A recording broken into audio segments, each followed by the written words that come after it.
Živijo. Srečno novo leto vsem, ki spremljate naše spletne novičke.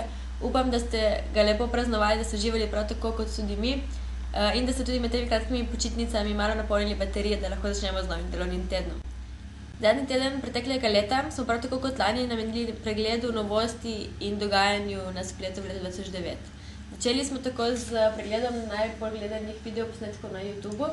Seveda je prvo mesto zasedla Susan Boyle, ki je bila drugouvrščena na letošnjem tekmovanju za britanski talent. V torek smo predstavili kar še seznam 10 najbolj priljubljenih aplikacij za uporabnike Windows operacijskega sistema ali Applovih Mac računalnikov. Predstavili smo tudi 50 najboljših spletnih strani v letu 2009 po mnenju revije Time. Zadnji dan preteklega leta pa smo vam predstavili 10 najboljših spletnih platform v letu 2009.